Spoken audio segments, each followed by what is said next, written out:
This is Blackie Lawless from W.A.S.P, and you're listening to Iron City Rock. Hello, and welcome to episode 493 of the Iron City Rocks podcast. I'm your host, John, coming to you from the Iron City of Pittsburgh, Pennsylvania, bringing the best rock, hard rock, heavy metal, and blues talk on the net. Episode 492, very, very pleased to welcome for the first time on the show from W.A.S.P. We have Blackie Lawless joining us. He's here to talk about the 40 Years live world tour that is just getting started. They're doing dates in the fall in the United States, including a date here in western Pennsylvania on the 13th in Greensburg. That show is sold out, so if you want tickets to that show, you're going to need to go to a StubHub or wherever it is you go to buy secondary market tickets to try to find a seat at this point. But the tour, as he talks about, will be going on well beyond 2022 and into 2023 and beyond. So, without further ado, we're going to talk to Mr. Blackie Lawless. Ladies and gentlemen, my pleasure to welcome to Iron City Rocks. We have on the line Blackie Lawless. How you doing, Blackie? I'm good, thank you. I appreciate you taking the time. It's a great pleasure. Was a big fan of the band from probably '84 until now. You're doing a 40th anniversary show. Can you talk a little bit about what about 40 years and why, you didn't do something like this at the 30 year, 35 year, on this kind of scale, especially in the United States? Well, we did.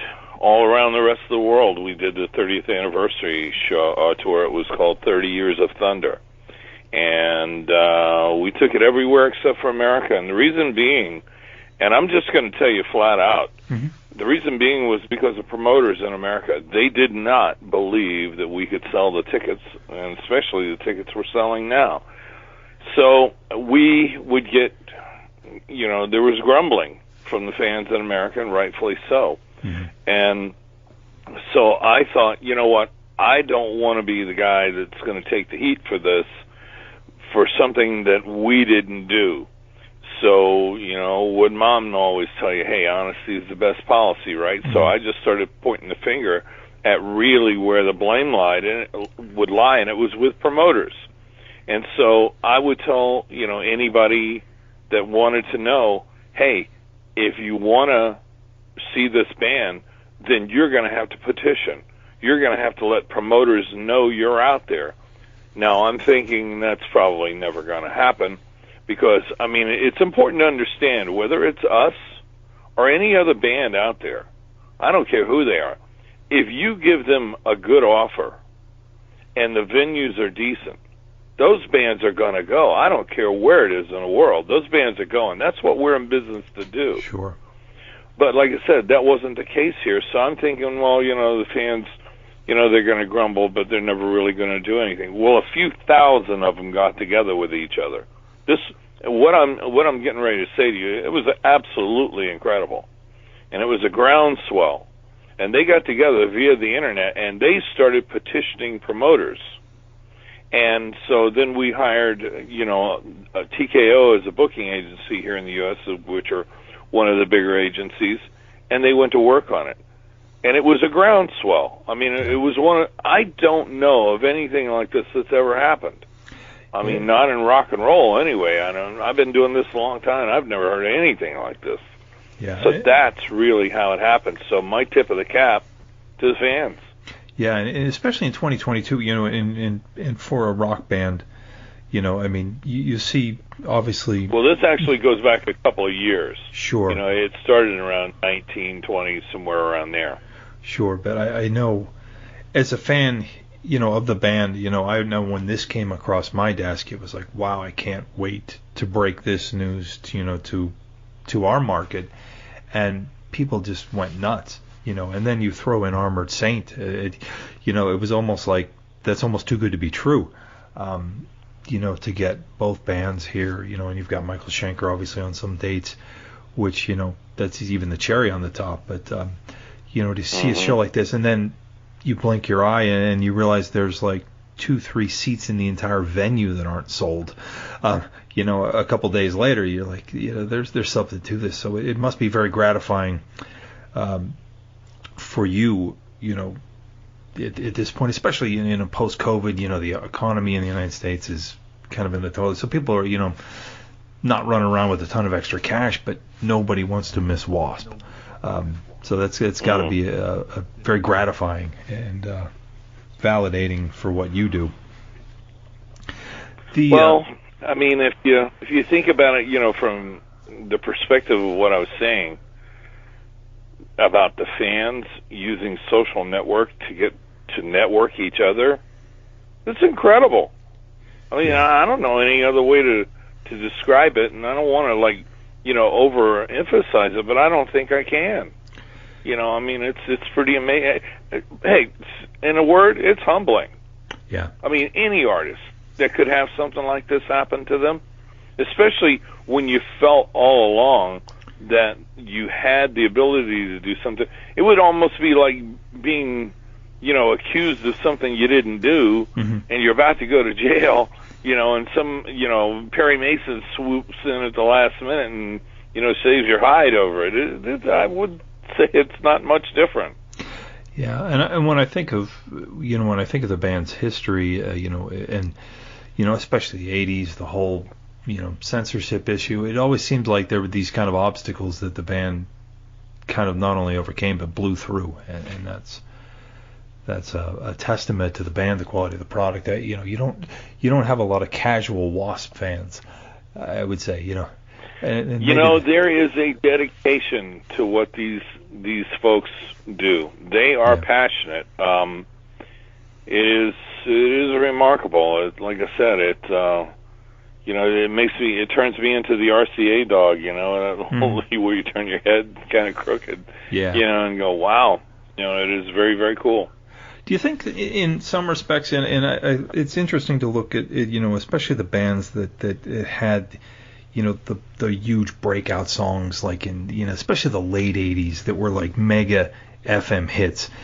The bands that didn't have necessarily the one song sometimes fare better down the road. Do you think maybe that actually helped you guys in some way, that you didn't have, the top 8 at 8 kind of, single like, some of the quote hair bands had? It depends on what barometer you want to use to measure it by, because I was watching this thing, I think it was on Showtime a few weeks back, about the it was called My Life as a Rolling Stone, where they featured, each week was a thing about a different member. And the one that they did for Jagger was saying that, he goes, every band that's ever stood the test of time has that one song, the one that everything else is built on. And for us, it's I Want to Be Somebody. I mean, that is the song. We get radio reports every week of what happens around the world, and to use Apple as an example, when we get those reports every week, we will average, just on Apple alone, we will average anywhere from 148,000 plays to 152,000 plays. I mean, this goes back to the audience now, sure, about them being passionate and incredibly consistent. I mean, you can literally set your watch by them every week.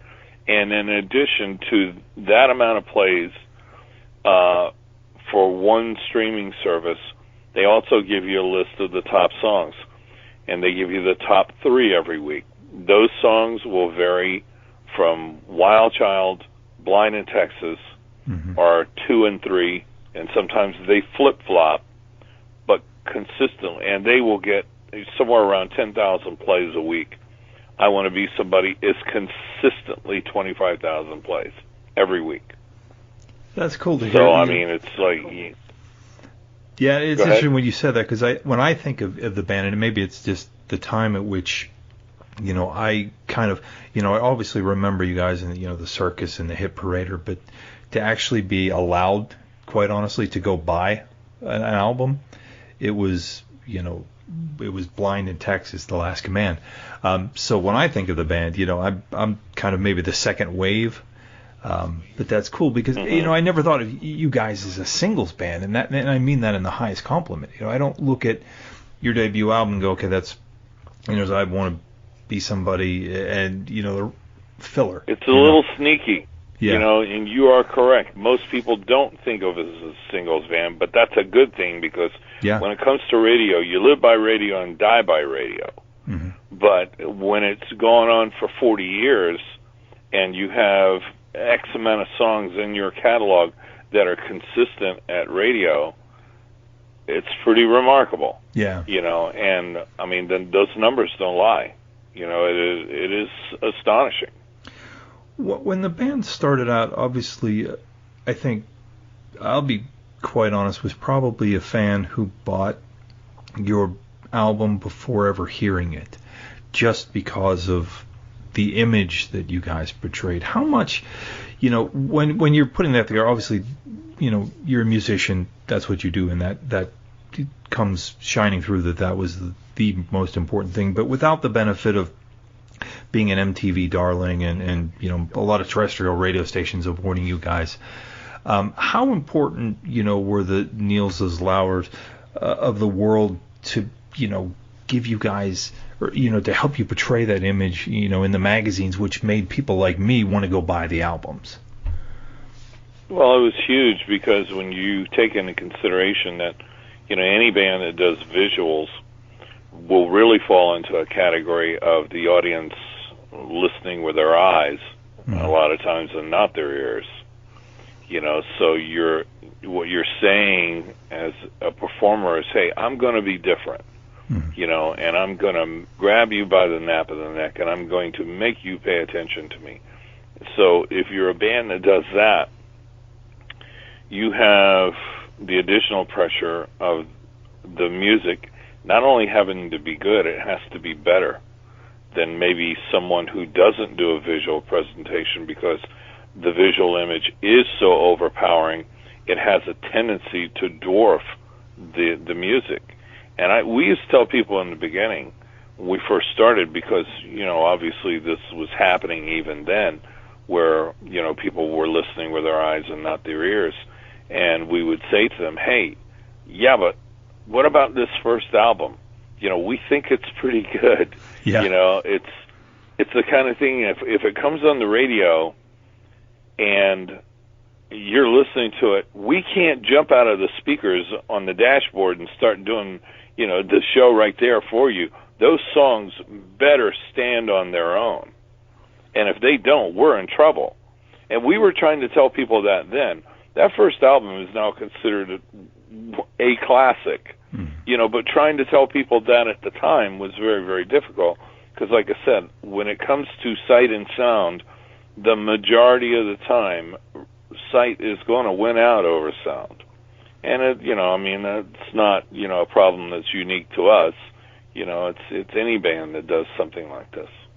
Yeah, and that's well said. I mean, you make a very valid point that ultimately, if you guys had come out and sounded horrible or had weak songs, the visual only lasts so long. That I think becomes the flash in the pan. But the great thing is those albums, in the car stereo, just killed. And they buried a lot of it. You listen to albums of that same 1983, 1984. Your debut torches a lot of them. So that. Well, we've been in rehearsal for a month now, and this production is pretty elaborate. I mean, this is, well, I would say without question, it is the biggest show we've ever done, and that is not sales hype. I'm telling you for a fact, we are taking an arena-sized show into theaters. And even when we were doing arenas before, the show wasn't as big as it is now. This is our 40th anniversary. We're only going to get to do this once. And so we want to make it as big and as bombastic as it can possibly be. So, like I said, the visuals of this, well, just as a teaser, it's going to look like an old 1930s circus carnival / road warrior / voodoo ceremony. It's all of it rolled together. When you walk into the room, not only are you going to see this, but you're going to smell it too. I mean, we've got a way now where we can pipe in the smell of cotton candy and popcorn into the room.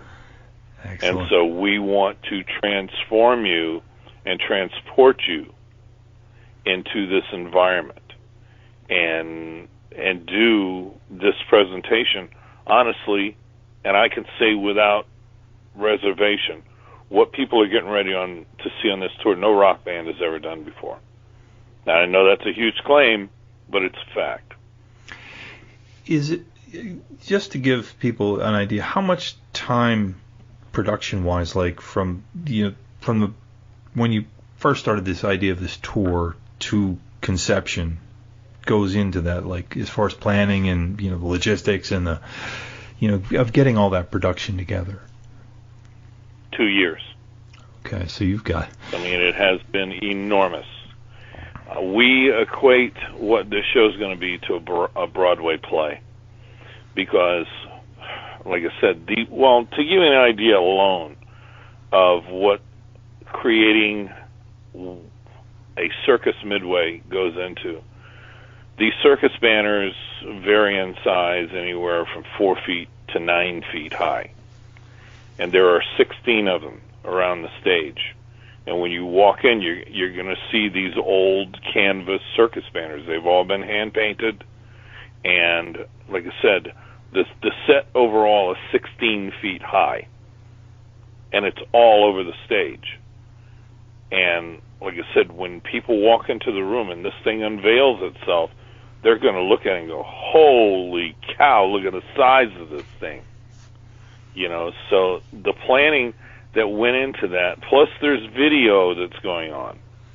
And to get the video on the stage with all those circus banners, we had to figure out a way to get some of those banners removed, which is no small task to do it in the middle while a performance is going on without having to stop the show, going out there and reconstruct the set. So figuring out what we were going to play, what the videos were going to be doing, what the whole presentation was going to be, and then again attempting this kind of smell-o-vision thing that I'm talking about. Mm-hmm. This has been an enormous undertaking. And like I said, I'll be frank, I'm doing this as much for me as I am for anybody, because we're going to take this whole thing around the world, and it's the only time that I'm going to do a 40th anniversary. And I think for any musician to be able to celebrate something like that, it's a milestone. And I'm having a lot of fun. I'm having more fun doing this than anything I've had in a long, long time, because it's infectious. All the people that have gotten involved in it, when they got the concept of what it was going to be, they all went into it 100% head first. I've had a tremendous amount of help. And as a matter of fact, when we get to the very end of the show, we're going to roll credits, so you can see the people that were involved in it, just like a movie. Again, this is something I've never seen a band do. That's actually really, I think, nice to hear. The you're tip of the hat. Pictures. You usually right. Artists will say, in addition to those guys. Yeah, that's. In addition to those guys, you're going to see all faces or pictures of all the guys that have been in this band at any point. And there's been about a dozen people, a little more than a dozen, that have played in this band. As a thank you or a tip of the hat to them. This has been a few bands make it 4 years, much less 40. Yeah. So I think it's appropriate to say thank you to everyone that's been a part of this for this long. Being that you've been at this so long, this might be a silly question, but when you put this much time, effort, blood, sweat, tears, and frankly money, is a little butterfly when you roll this out and take the stage, to see it in a live audience's reaction? Yes and no, but maybe for different reasons than you might think, because the butterflies, in the sense, yes, but it's only because of the outlay that goes into it. I mean, Sure. This has been, we're talking hundreds and hundreds and hundreds of thousands of dollars Sure. to get this thing ready to go. And so, would I have butterflies because of what it's going to be? No, because there's been enough really, really good people involved in this that are show business veterans that know when something is good, and when you see that smile on their faces when it all comes together, you know it's going to work. The one thing that is the X factor is what we've all been through the last couple of years, Yeah. Could something like this happen again? Could you have an idiot over in Moscow, really throw a monkey wrench into the whole thing? And I know that sounds selfish, but quite honestly, I've stepped up to the crap table. I've taken the family jewels and put them on the table. Yeah. And it's so, but it's not the first time I've done it. I did that with the Headless Children. That thing was $2 million to bankroll before we ever went into it. Crimson Idol, same way, So it's really it's the only way I've ever done it. Anything we ever did, we had to put it all on the line. But fortunately for us, every time it paid off. Yeah. Yeah. This one, like you said, though, what we've all been through in the last couple of years, kind of adds a dimension that unfortunately is out of people's control. Oh yeah, it makes you appreciate. Yeah. It makes us appreciate our mundane, run-of-the-mill lives. Yeah. Yeah. That we complain about, until something happens. Exactly. Well, Blackie, I want to thank you so much. You'll be in Greensburg on November 13th. If you were listening to this, there may be a chair or two left in the venue at most, so you probably waited too long. But I'm not sure about that. Honestly, I think they're gone, but yeah. We're doing a VIP thing for the first time. Mm-hmm. And there's a couple of those that are left.